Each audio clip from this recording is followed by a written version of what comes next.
Hi guys, welcome to another episode of Recruitment Entrepreneurs by Recruit CRM. And today I have Lou Adler with me. So Lou, the floor is yours. Can you give us a quick intro of who you are and how you got into the awesome world of recruitment? Well, actually, I've been in recruiting longer than mostly everybody who is listening to this were born. So before they were born. So I've been around. And literally, I got into it. I was running a manufacturing company when I was 30, 32 years old. Hated the group president. Had a company making automotive components and just hated the guy. And he came down every other week to my facility and argued every single time. And I quit every other month. And then I said, I'm going to become a recruiter just to find another job. Okay. But as I became a recruiter, and this was in 1978, I realized the process was broken. Okay. And it was broken because it wasn't like manufacturing. In recruiting, if you do bad things, like present bad candidates, hiring managers say, hey, send me some more candidates, which is the stupidest thing in the world. It's like running a manufacturing company and you have bad parts. Okay, let's make some more bad parts and only use the good ones. So given that background, I said, I think recruiting could actually be a manufacturing-like business to track yield from the moment you have a candidate to the bottom line. And that's the whole background of what I do. And Lou, let's roll the tape back a few more years. Where were you born? What's your story? Where are you from? Right? Well, you said you weren't going to go where I should have told you. No, I was born in New York City in the Bronx. And then I moved out to Long Island when it doesn't matter why, but I moved out at a young age, Long Island. And then I went to the engineering school upstate New York. I got a job offer as an engineer in Southern California. And now that story is that it was snowing in upstate New York. And just about this date, 53 years ago, March 15th, actually it was March 15th. I got an offer from a company in Southern California. It was 15 degrees and snowing where I went to school upstate New York. I asked the guy, what's the weather? And he said, 72 degrees Fahrenheit.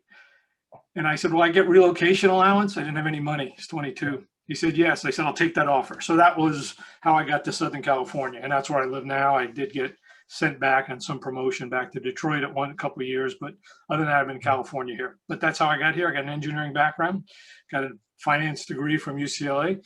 And I put all that stuff together, manufacturing, engineering, finance, accounting, business processes, and data analytics, and created a recruiting company. And then after about 10, 15 years, I started training other people on how to recruit. So that's what I do now.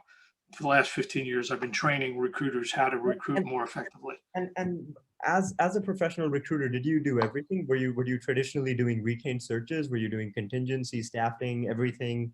Well, initially I did contingency searches, but then I started training people, and specifically companies. My next door neighbor liked our methodology, which we called performance-based hiring. He said, hey, would you talk to my business group? Well, it turned out his business group and his little mini group had about 20 CEOs, but his other business groups had thousands of other groups of 20 CEOs. So then I started speaking to those groups. And every time I spoke to them about how to hire people, I got a search assignment. So that's why I switched in 1990 to full retained search. Wow. But actually, I like contingency better. If you had good candidates, you can make a lot more money in contingency. Retained search is real hard. It's hard work. You have to deliver the goods.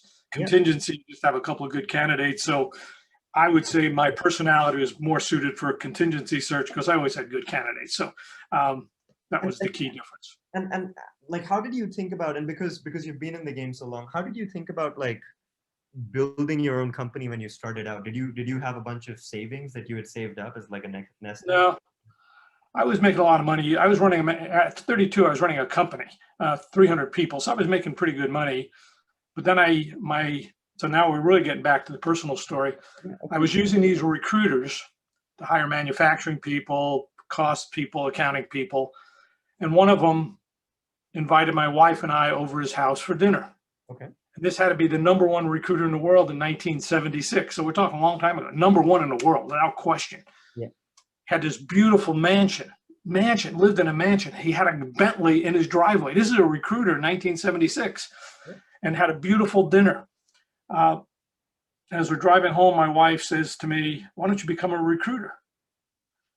literally, and I've been thinking about that because I hated my boss, all this. And then I said, I'll become a recruiter for 6 months to a year. I had enough money. She totally agreed with it. Became a recruiter. I made my first placement in 3 weeks. 3 weeks, made my first placement. So you literally made money, like you got paid in the first 1 or 2 months of doing this. And it was unbelievable. And I didn't make another placement for 5 months though. So I thought this might not be it. But then I learned one technique. It's called applicant control. And it took me 5 months to master it. After that, in June of that same year, 5 months later, I said, geez, this is it. There's nothing to it. I could make as many placements as I wanted per month. And 2 or 3 a month, and I made them. And I got the whole fee. I was my company, and I basically paid them a rent or so. But I said, hey, it's actually a pretty good life. So were you recruiting a specific kind of person in a specific region, or were you taking all kinds of projects? Actually, in this case, it was the guys I was with were mostly doing finance and accounting. So I handled all the engineering and manufacturing and non-accounting roles. But then I said, accounting is easier. Once you get an accountant, they can work in almost any industry. So I said, okay, what are the best people to work with that are always in high demand? So within 10 years, there was not a single person in public accounting who didn't know who I was in Orange County, California, which is a county south of Los Angeles. Awesome. Half the people in Los Angeles knew too, but I was the recruiter to go to. But then one day, I think it was 1995, I woke up and I said, I don't want to talk to any more accountants. I'm tired. If you ever talk to an accountant, you don't want to talk to them anymore. So I said, I'm not going to do accountants. So then I got marketing and general managers and presidents. But then in 2005, now I'm telling you a story. 2005, this very nice young woman calls me. She was a PricewaterhouseCooper senior manager. No, she was a light manager. So 2 or 3, 4 years. She calls me up and says, Mr. Adler, I understand you can get me a job as an accounting director or controller in the entertainment industry. And this was 2005. And she was going to UCLA, so we had that kind of connection for her master's degree. I said, no, I don't do that anymore.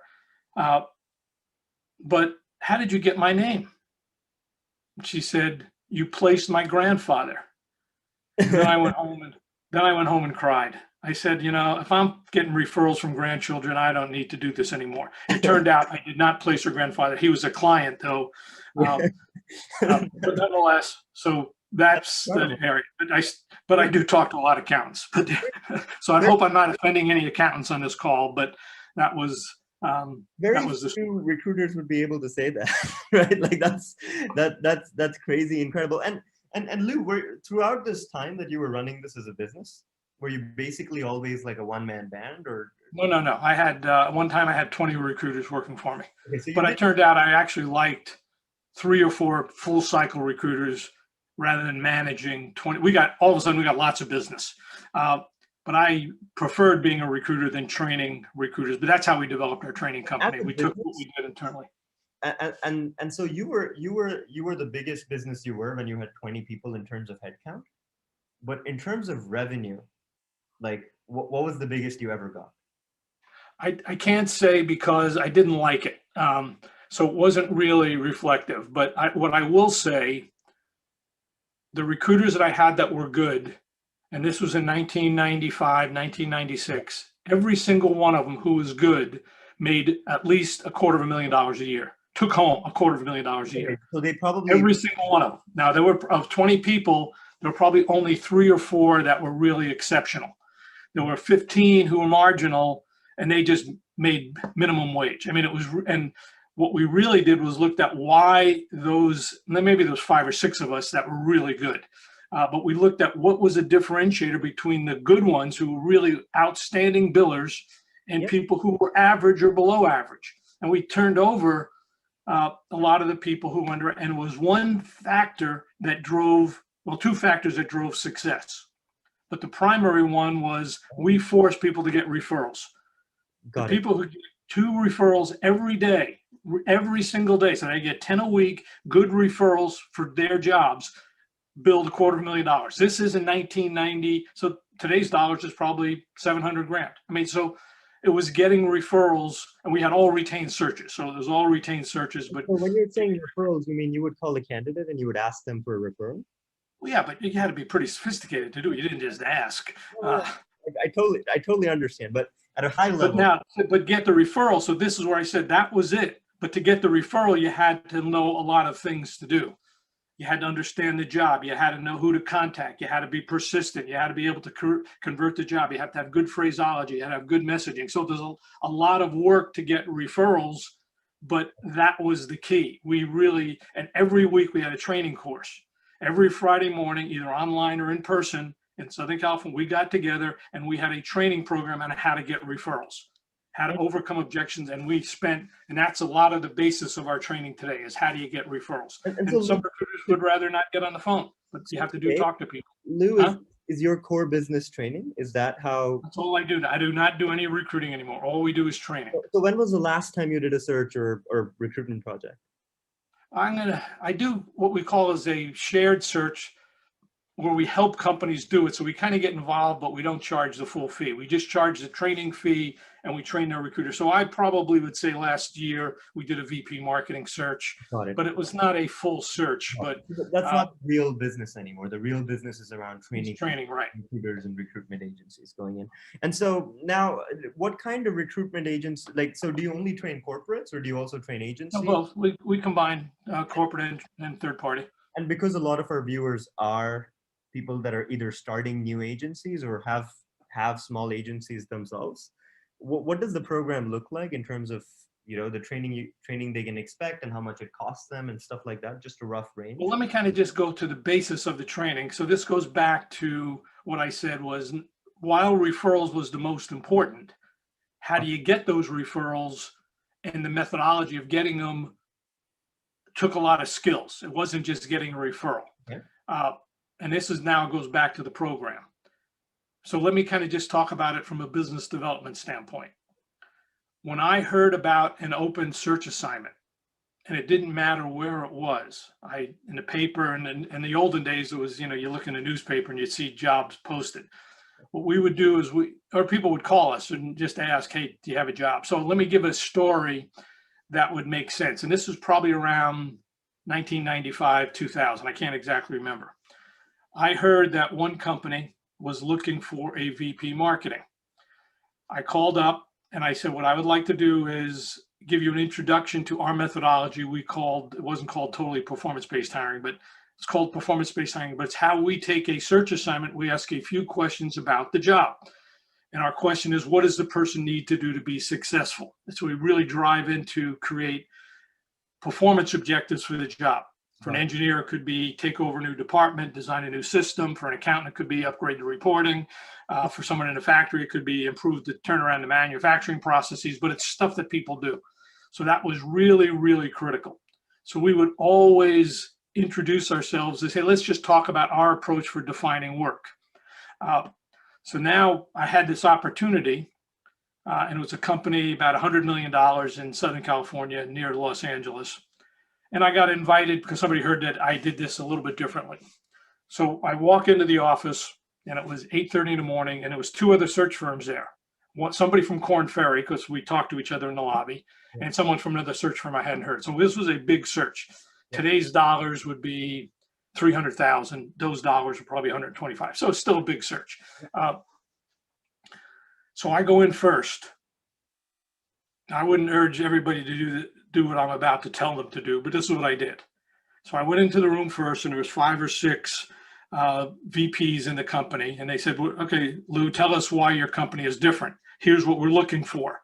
And it was a job description for VP marketing. Must have an MBA from Harvard and 10 years experience in industrial components and all this stuff. And I looked at this job description and I said, this is not a job description. This is a person description.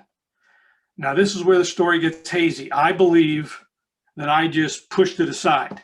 The president of the company said I scrumpled that thing up and threw it in the wastebasket and said, this is a piece of junk. That's what he said. I don't recall exactly that, but I did throw the job description away and said, what do you want the person to do?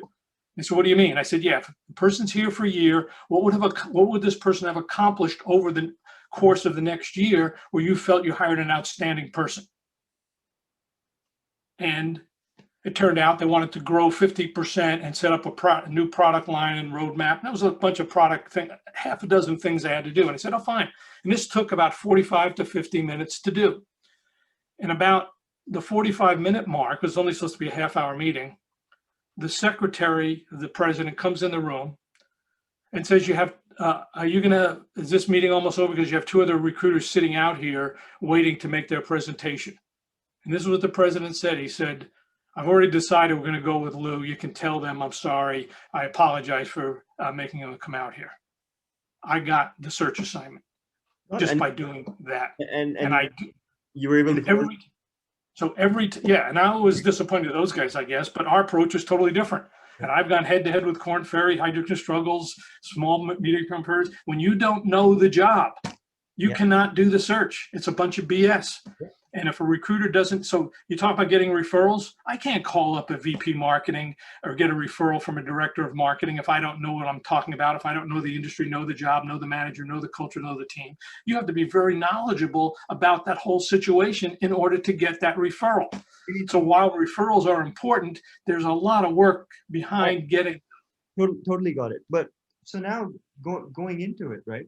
Like, so if a new agency comes to you, right? If someone comes in and they say, hey, Lou, it's me and two people and we're new in this for 25-year-olds. What's the product offering to them? What do they pay? And I know you teach them all of these things, but like if you package it, like we have a course that for a recruiter to get certified is $1,250 for a year. There's a combined of individual training, self-paced training, and a case study where they work it with a real assignment. We have coaching that puts on top of it. So if they can go to performancebasedhiring.com, and I think that's where they can go, and they'll find it. Not even positive. I got like 14 websites. So, but if they put performancebasedhiring.com, they'll get there. We put a link on it. But the idea is now we also have a course. You can take the same self-paced course for 1 month for $60, and so you can get a sense of it. But to go through the real thing is training, plus you actually do the work, and we coach you through doing the work. And so a couple of questions before we get to the closing. What do you think is like the hardest part of running a recruitment agency? What do you think people underestimate, which ends up sucking a lot more than people coming in think it will? Because a lot of the audience, it's certainly, well, it depends. I never reduced my fees. Yep. So, but I always said, I'm going to give you A+ candidates. And if you don't believe that my candidates are better than everyone else, fire me. I'll never do your work with again, but I'm not going to reduce my fees.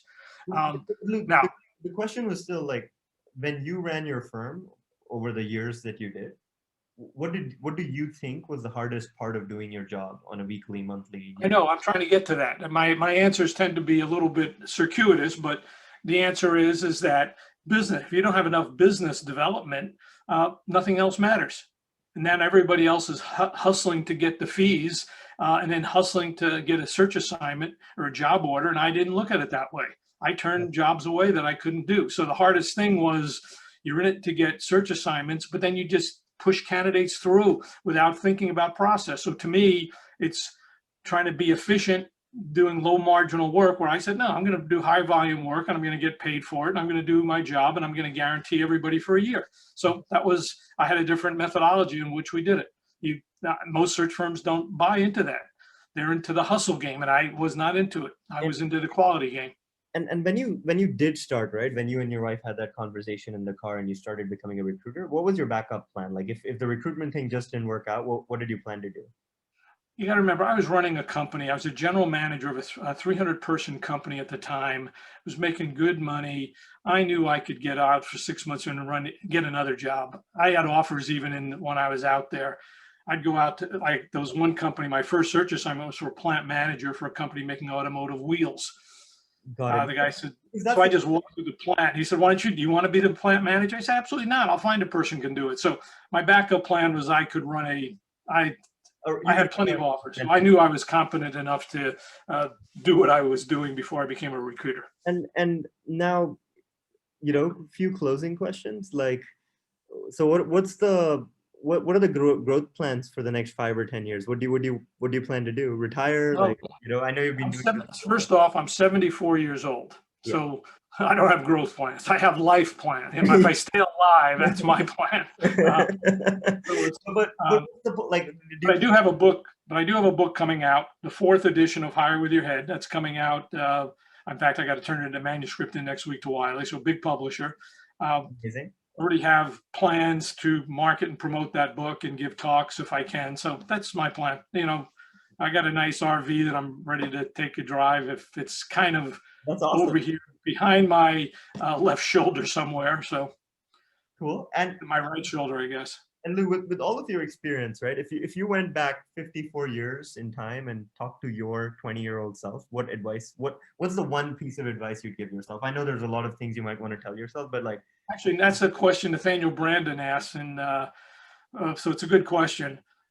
I've often said, would I have done what I did? Because in retrospect, it was kind of an emotional decision to quit and become a recruiter. On the other hand, I had the chairman of a well-known company who was the chairman of our company who didn't want me to quit. I already had promises of running a division within 6 months, already had a group of 4 divisions. So I knew I was on a good corporate career track. And there was no doubt that I could have taken that. The doubt that I had, though, would I have liked that? The truth is, if I had to talk, you got to kind of understand what you like to do, what you're capable of. And if I was on a corporate track, I probably would have been reasonably successful. I probably could have been put in jail. Who knows? Probably, I think I'm still married to that same woman. So I've been married 53 years. I still have credibility doing what I do. I still like what I do. It's a hard choice. If I knew exactly both paths, I don't know what I would have done, but it was an emotional decision to do it. Outside of like getting into recruitment, if you just had to give yourself one piece of advice, right? Because when you're 20, you don't know what you're doing, right? Like, but what would be the in that case? So here, the advice I give to students. I believe that now this could be biased advice, but I had an opportunity to work for 2 big companies when I was young. Yeah. One is an engineer. And I learned what it was like to design very complicated products. Yeah. And that was important to understand that. I then got an MBA in finance, and I understood what it took to run a multi-billion-dollar company using the financial reporting.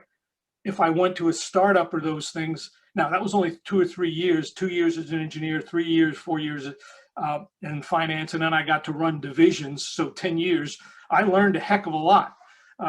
In that period of time. If I went to a small company in that period of time, you wouldn't have seen the level of sophistication. So you really learn a lot. So I would say, you can go to a startup and you can do this and you can do gigs and you can have a lot of fun, but you're not going to grow and understand the world and make an impact. So in my mind, if I was to give advice to people is, hey, don't try to learn from others, learn what it takes to run a big corporation. And if you decide you don't want to do it, fine. But if you never get a chance to do it, you'll never get a chance to do it. Because if you start out with a small company, a couple of years and doing gigs, that's all you're going to be doing the rest of your life. So give yourself a lot of choices and go to a place where you can really learn and be exposed, even if it's not the best place in the world initially from a sexy perspective. And Lou, that's pretty contrarian advice because most people say the opposite, right? Most people are like, sure they do, yeah, but they don't know what they're talking about because they haven't been there. Yeah, totally understand. So killer advice from Lou is go to a large, sophisticated company if you have the opportunity to and see operations and processes at scale. See how all the pieces tie together. Maybe run. You don't like it. It's boring. Let me tell you, it's miserable. Boring and it's bureaucratic and all this stuff, but you understand how to affect change from the top down rather than from the bottoms up. And last question, Lou, and this is again a personal question. Where are you at in your life right now? What's the wife, kids, grandkids, puppy, dogs, cat situation? What? Is that a woke question? Because I have no idea what you're talking about. So you said you're married, so you're obviously with the same person. Did you guys have kids or grandkids? Do you have dogs? Yeah, but I don't. Let me tell you this to everybody: grandkids are so overrated. Yeah. What a pain in the ass. They throw food. They don't have manners. Overrated. I have an RV, class 20 feet long. I can't wait to get out in it and warm enough to drive it. And I'm looking forward to drive around the United States of America and see it. And we've had one before, so and I can get internet anywhere, and I can still do Zoomcast. Like for all you know, I could be Get an RV, guys. That's the final note. So that's the plan. So And there stay you go, healthy. guys. That was Lou Adler, and that was his amazing recruitment story. Thank you for doing this, Lou. We appreciate it. Have a good one, Sean. Bye-bye. Bye-bye.